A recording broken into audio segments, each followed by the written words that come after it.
जब सिंदूर पड़तो मंगिया में,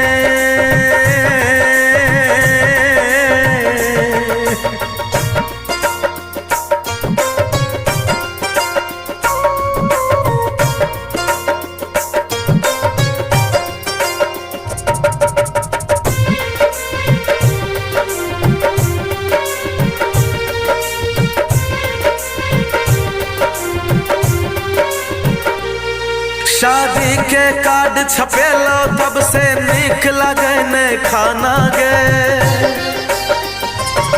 शादी के कार्ड छपेलो तब से निक लगे ने खाना गे।